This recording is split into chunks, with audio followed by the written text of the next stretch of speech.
거의 모든 것의 역사. 제2장 태양계에 대하여. 오늘날 천문학자들은 정말 놀라운 일을 할 수 있다. 누군가가 달 표면에서 성냥불을 켜면 천문학자들은 그 불꽃을 찾아낼 수 있다. 아주 멀리 있어서 눈으로 볼 수도 없는 작은 별의 진동과 흔들림으로부터 그 별의 크기와 특성은 물론이고 생명의 존재 가능성까지도 알아낼 수가 있다. 1. 우주선으로는 50만 년이 걸릴 정도의 거리에 있는 별의 경우에도 그렇다. 전파 만원경을 사용하면 태양계 바깥에서 전해지는 정말 희미한 전파의 속삭임까지도 알아낼 수가 있다. 칼 세이건의 표현에 따르면 모든 천문학자들이 1951년에 그런 관찰을 시작한 이후로 지금까지 수집했던 전파의 에너지를 모두 합치더라도 그 량은 눈송이 하나가 땅에 떨어질 때의 에너지보다도 작다. 다시 말해서 천문학자들이 마음만 먹으면 이 우주에서 일어나는 일 중에서 알아내지 못할 것은 그렇게 많지 않다. 그렇기 때문에 1978년도까지도 명왕성에 위성이 있다는 사실을 아무도 몰랐다는 사실이 더욱 믿기 어렵다.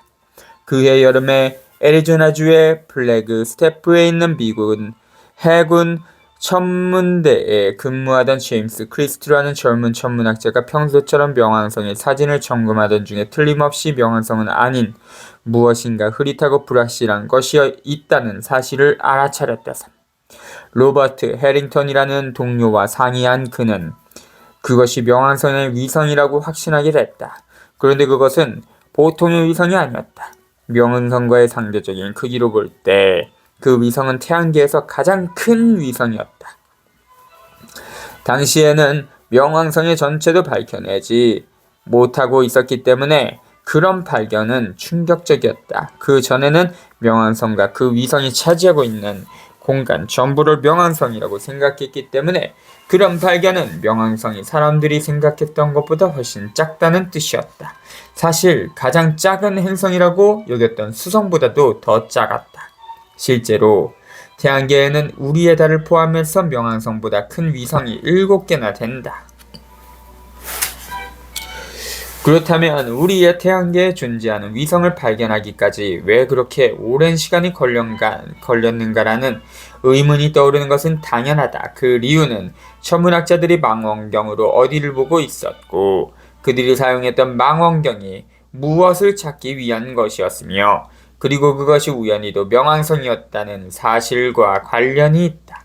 그 중에서도 천문학자들이 어디를 보고 있었는가가 가장 중요했다. 천문학자 클라크 체프먼에 따르면 사람들은 흔히 천문학자들이 밤에 천문대에 올라가서 하늘을 훑어본다고 생각한다. 그렇지만 사실은 그렇지 않다.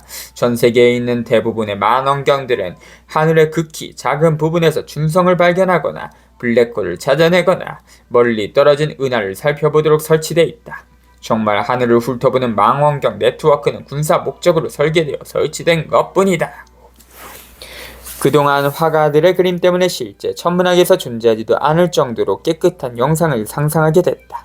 그러나 크리스티의 명왕성 사진은 흐릿하고 애매해서 우주에 떠돌아다니는 보풀아기처럼 보일 뿐이고 그 위성도 내셔널 지오그래픽의 사진에서 볼 수 있는 것처럼 낭만적인 후광이 비치는 분명한 공 모양은 더욱 아니었다. 아주 작고 지극히 불분명한 모습에 불과했다. 사실은 그런 흐릿함 때문에 다른 사람들이 그 위성을 다시 관찰해서 존재를 명백하게 확인하기까지는 무려 7년이 걸렸다. 크리스티의 발견에서 흥미로운 이야기는 1930년에 명왕성을 처음 관측했던 곳도 역시 플래그 스태프 천문대였다는 것이다. 천문학에서 세계적인 사건이었던 그 발견은 천문학자 퍼시발 로웰의 공로로 인정되고 있다. 로웰의 집안은 로웰가 사람들은 케버카 사람들과만 이야기를 하고 케버카 사람들은 신하고만 이야기한다 하는 보스턴의 노래가 남아있을 정도로 유서 깊은 부여였다.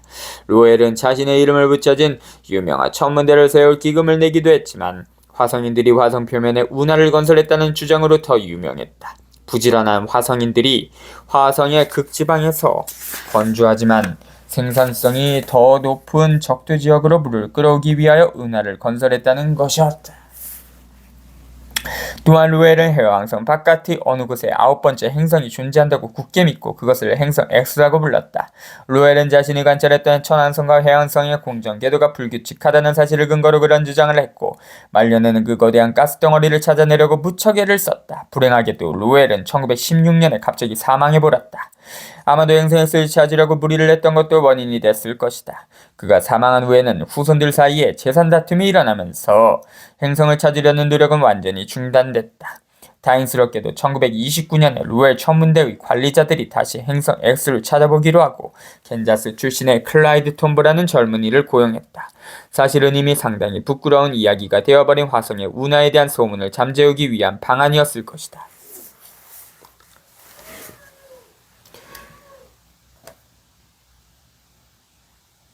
정식으로 천문학 교육을 받지는 못했지만 부지런하고 고집스러웠던 톰보는 1년 동안 끈질기게 노력한 끝에 결국은 반짝이는 밤하늘에서 흐릿한 점으로 보이는 명왕성을 찾아내고 말았다. 그것은 기적과 같은 발견이었다. 그러나 더욱 놀라운 사실은 루엘이 해왕성 바깥에 다른 행성이 존재할 것이라고 믿게 된 근거였던 그의 관찰이 완전히 엉터리였다는 점이었다. 톰보는 자신이 새로 발견한 행성이 루엘이 생각했던 거대한 기체덩어리와는 비슷하지도 않다는 사실을 곧바로 알아차렸다. 그러나 새로운 행성의 정체에 대한 의문은 당시 쉽게 열광하던 사회 분위기 속에서 묻혀버렸다. 명왕성은 미국인이 발견한 최초의 행성이었고 그것이 멀리 떨어진 얼음덩어리에 불과하다는 사실에는 아무도 관심이 없었다. 새 행성을 명왕성 플루토라고 부르게 된 것은 첫 두 글자가 루엘의 머리 글자와 같았기 때문이기도 했다. 루엘은 이미 사망했음에도 불구하고 명왕성을 발견하도록 해준 천재로 추앙됐고 톰보는 그를 숭배하는 행성 천문학자들을 제외한 일반 사람들의 기억에서 완전히 잊혀져 버렸다. 그러나 지금도 루엘이 믿었던 행성 X가 정말 존재할 것이라고 믿는 천문학자들이 있다.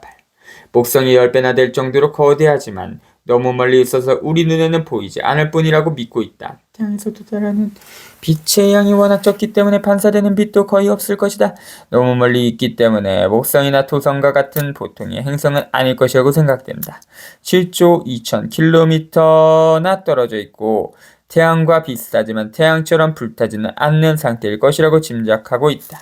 그렇게 믿는 이유는 우주의 별들이 대부분 2개의 별들로 된 이중성인데 우리 태양만이 홀로 존재하는 특이한 별이기 때문이다. 명왕성의 크기, 구성 성분, 대기의 종류에 대해서는 밝혀진 것이 거의 없다. 사실은 명왕성이 도대체 무엇인지도 모르고 있다. 명왕성은 행성이 아니라 은하의 파편들이 많이 모인 퀴퍼벨트라는 곳에 있는 파편들 중에서 가장 큰 것에 불과하다고 믿는 천문학자들도 많다. 퀴퍼벨트는 1930년에 F.C. 레오나드라는 천문학자가 이론적으로 제안했지만 네덜란드 출신의 미국 천문학자 게라르트 퀴퍼가 그의 주장을 더욱 일반화시켰기 때문에 퀴퍼벨트라고 부르게 됐다. 퀴퍼벨트는 유명한 헨리 해성처럼 비교적 정기적으로 되돌아오는 단주기 해성인 태어나는 곳으로 알려져 있다. 최근에 나타났던 헬밥이나 하쿠다케 해성들처럼 다시 보기 어려운 장주기 해성들은 더 멀리 있는 오르트 구름에서 시작되는 것으로 알려져 있다. 헨리 해성, 기원전 240년경부터 대약 76년을 주기로 찾아오는 태양계에 속한 해성으로 1705년에 에드먼드 헨리에 의해서 처음 그 존재가 확인됐다. 헬밥 1995년 7월 22일에 앨런 헬과 토머스 밥이 독자적으로 발견했던 20세기의 가장 밝은 해성. 하쿠다케 1996년 1월 30일 일본의 유지 하쿠다케에 의해서 발견된 해성. 오르트 구름 은하의 회전을 처음으로 주장했던 네덜란드의 천문학자 얀 핸드리크 오르트가 1950년에 제안했던 해성운으로 태양 주위를 일광년 거리에 돌고 있는 작은 천체들로 구성되어 있을 것으로 추측된다. 명왕성이 다른 행성들과 같이 움직이지 않는다는 것은 분명한 사실이다. 명왕성 자체가 작고 불확실할 뿐만 아니라 궤도도 매우 불안정해서 100년 후에 어디에 있을 것인가를 정확하게 예측할 수도 없다. 명왕성의 공전 평면은 멋으로 비스듬히 쓴 모자의 태처럼 17도 정도 기울어져 있다. 명왕성의 궤도는 아주 불규칙해서 태양을 한 바퀴 공전하는 동안 상당한 기간에는 해왕성보다 태양에 더 가까이 있게 된다. 1980년대와 1990년대에는 실제로 해왕성이 태양계의 가장 바깥에 위치했던 행성이었다. 명왕성은 1999년 2월 11일에 가장 바깥으로 되돌아갔어 앞으로 228년 동안 그 자리를 지키게 될 것으로 보인다. 그러니까 명왕성이 정말 행성이라고 하더라도 그것은 아주 독특한 행성이다. 명왕성의 질량은 지구의 1%에 불과할 것 정도이고 크기는 미국 본토의 절반에도 미치지 못한다. 그것만으로도 명왕성은 지극히 비정상적인 행성이라고 할 수 있다. 그것이 사실이라면 우리 태양계는 안쪽에 위치하면서 암석으로 구성된 4개의 행성과 그 바깥에 위치하면서 기체로 구성된 4개의 행성 그리고 작고 외로운 얼음덩어리로 구성되어 있는 셈이다. 그리고 명왕성 부근에서 크기가 더 큰 얼음덩어리들을 발견하게 될 가능성도 아주 높다. 그렇게 되면 문제가 생기게 된다.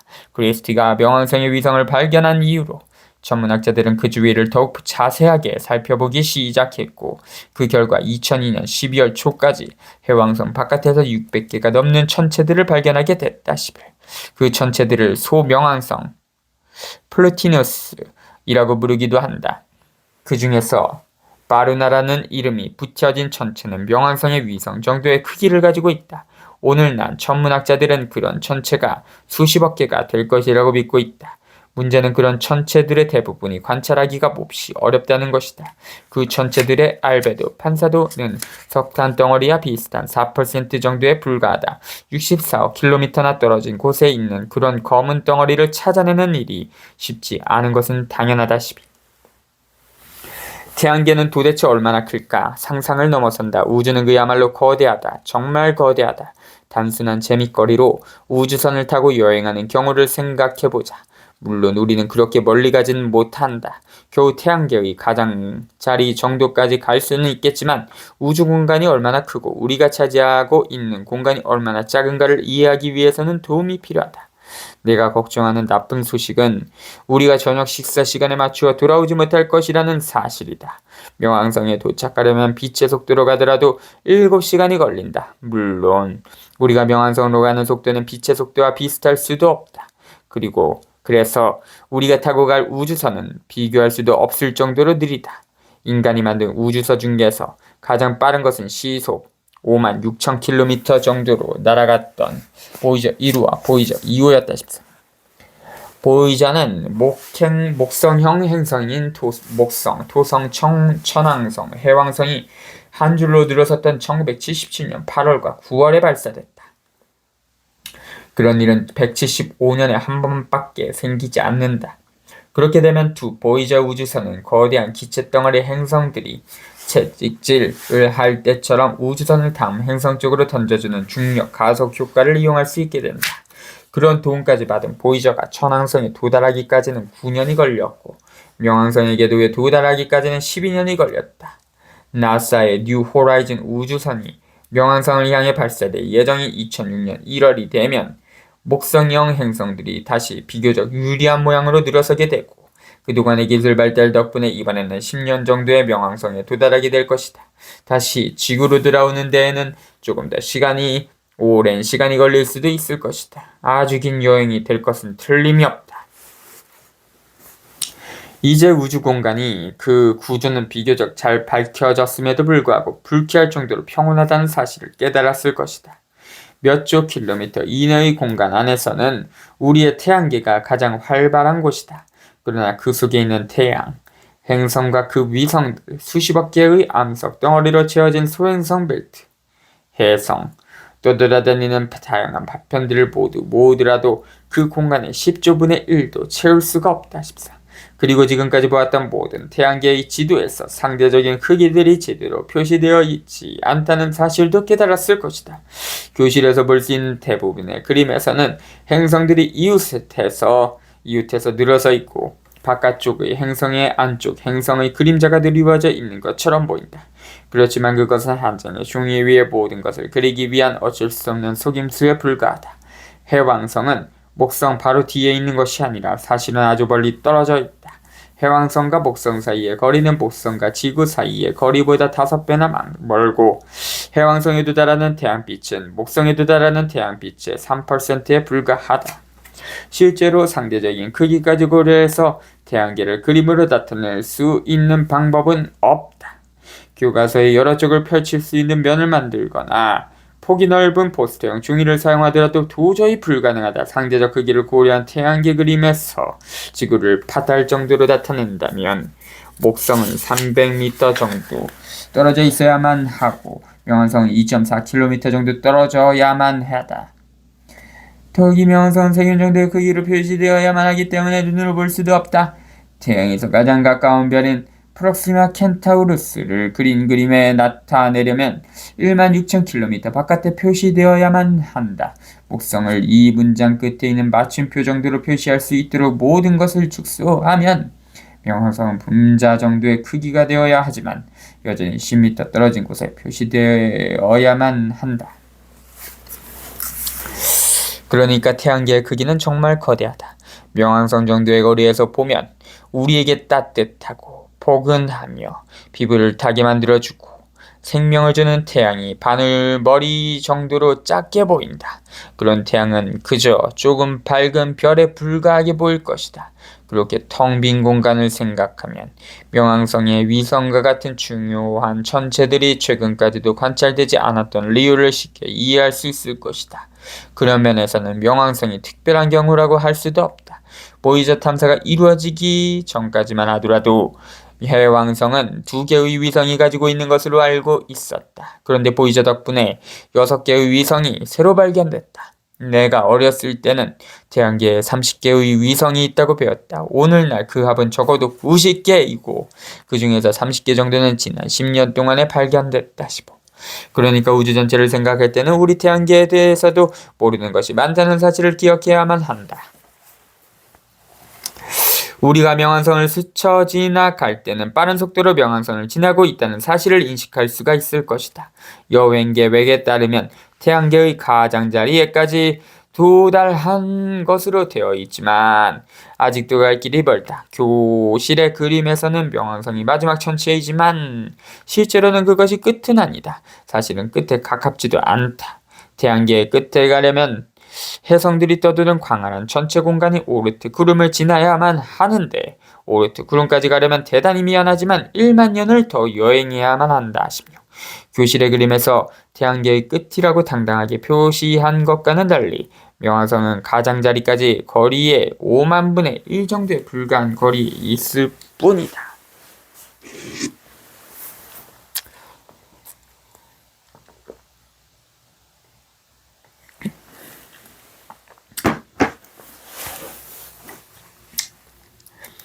물론 우리가 그런 여행을 하게 될 가능성은 전혀 없다. 38만 4천 킬로미터나 떨어진 달까지의 여행만 하더라도 우리에게는 엄청난 일이다. 부시 대통령이 경솔하게 제안했던 유인 화성 탐사 계획은 4,500억 달러의 비용이 필요하고 탐사선에 우주인들은 모두 목숨을 포기해야만 할 것이라는 사실이 알려지면서 아무 설명도 없이 폐기되어 버렸다. 태양에서 방출되는 고에너지 입자들을 막아낼 수가 없기 때문에 우주인들의 DNA에는 그런 입자들에 의해서 모두 파괴되어 버릴 것이다 싶지. 우리가 지금까지 알아낸 정보와 상식에 따르면 우리 인간 중에서 어느 누구도 태양계의 가장자리까지 갈 수 있는 가능성은 전혀 없다. 그뿐이 아니라 허블 우주 망원경을 이용하더라도 오르트 구름을 관찰할 수가 없기 때문에 그것이 실제로 존재하는지도 확실하게 알 수가 없다. 그런 구름이 존재할 가능성이 있기는 하지만 가설일 뿐이다. 정식 명칭은 웨픽 오르트 구름이다. 1932년 에스토니아의 천문학자 에런스트 웨픽이 처음 그 존재를 제안했고 18년 후에 네덜란드의 천문학자 얀 오르트가 새로운 계산으로 그의 주장을 보완했다. 허블 우주 망원경 1990년에 발사된 구경이 2.4m인 반사경을 가진 가시광선 적외선 망원경으로 지구에 설치된 망원경보다 300에서 400배 먼 곳까지 볼 수 있다.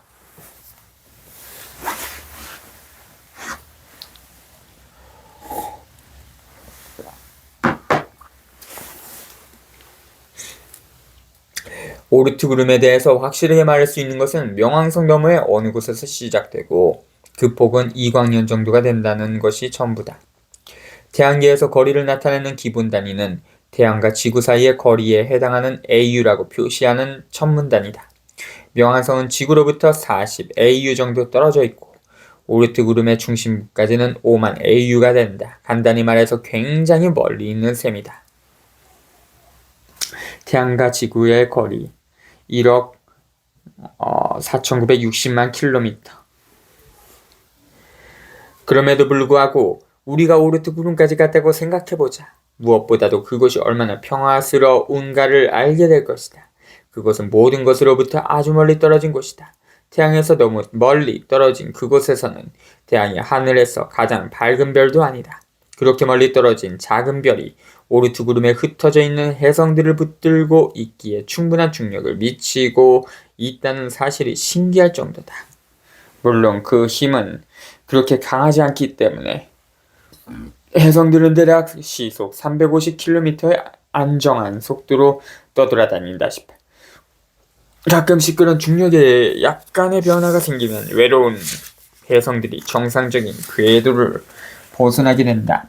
스쳐 지나가는 별이 그 원인이 될 수도 있다. 텅 빈 공간으로 빠져들어가서 다시는 돌아오지 않는 경우도 있지만 태양 주위의 긴 궤도를 따라 움직이게 되는 경우도 있다. 장주기 혜성이라고 알려진 이런 혜성들이 1년에 서너 개씩 태양계 내부를 지나간다. 아주 가끔씩 길을 잃은 방문객들이 지구처럼 단단한 덩어리에 충돌하기도 한다. 이곳에서 이제 막 보이기 시작한 혜성은 방금 태양계의 중심을 향해서 떨어지기 시작한 것이다. 그런 혜성들은 아이오와주의 맨슨을 포함해서 모든 곳을 향해 떨어진다. 혜성이 지구에 도달하기까지는 적어도 300에서 400만 년이 걸린다. 혜성에 대해서는 나중에 이야기하기로 하자. 맨슨 7,300만 년 전에 운석이 충돌했던 곳.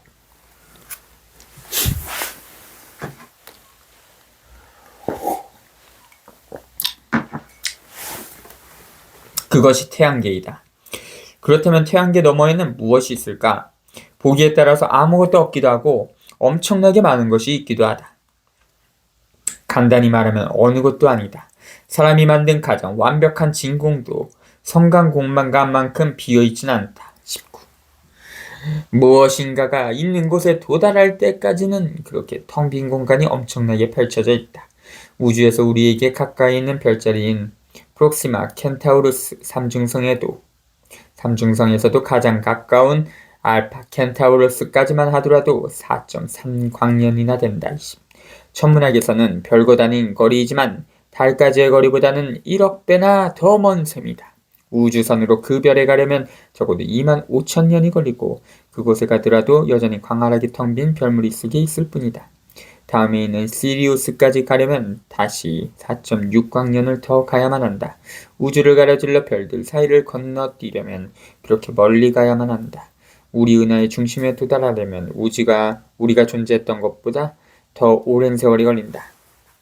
우리 은하수의 중심은 궁수자리 방향으로 23,000광년 떨어진 곳에 있다.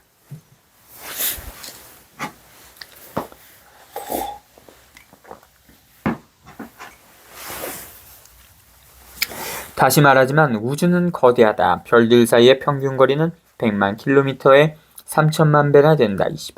빛의 속도에 가까운 속도라고 하더라도 부담스러운 거리다.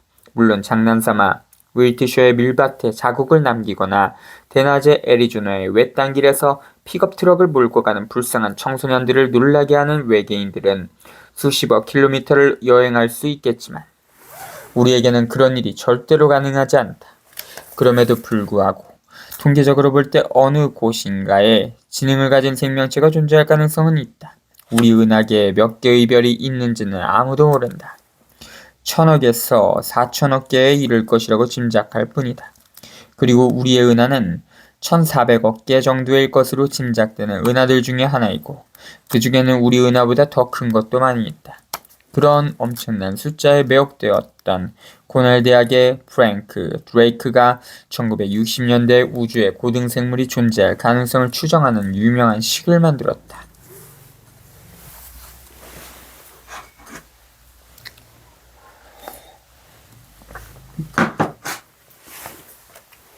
드레이크의 식은 우주의 어느 부분에 존재하는 별의 수를 행성을 가지고 있을 가능성이 있는 별의 수로 나누고 그것을 다시 이론적으로 생명체를 가지고 있을 수 있는 행성의 수로 나누고 그것을 다시 생명이 고등생물로 진화할 수 있는 환경을 가진 행성의 수로 나누는 식이다.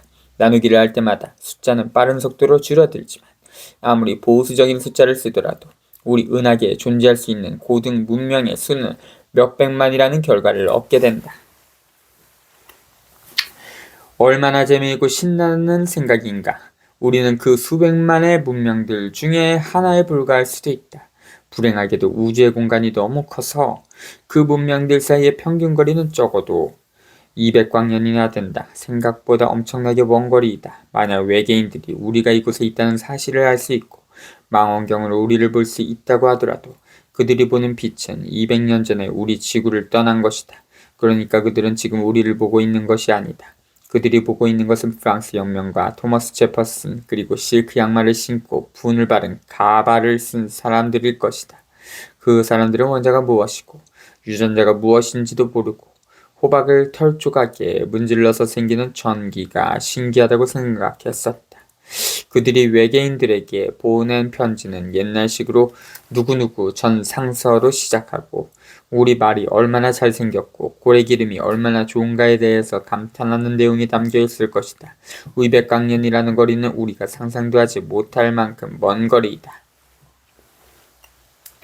그러니까 우리가 실제로는 홀로 존재하는 것이 아니라고 하더라도 실질적으로는 그런 셈이다. 칼 세이건은 우주 전체에 존재하는 행성의 수는 상상을 넘어서는 1조 개의 100억 배일 것으로 추산했다. 그러나 그런 행성들이 퍼져있는 공간의 크기도 역시 상상을 넘어선다. 세이건에 따르면 만약 우주 공간에 우리를 임의로 뿌린다면 우리가 행성 부근에 떨어질 가능성은 1조의 10억분의 1, 10의 마이너스 33승보다 더 작을 것이다. 우리가 살고 있는 세상은 그렇게 귀중한 것이다. 22. 그래서 1999년 2월에 국제천문연합이 명왕성이 행성이라는 사실을 공식적으로 인정했던 것은 좋은 소식이다. 우주는 크고 외로운 곳이다. 가능하면 많은 이웃과 함께 사는 것이 좋을 것이다.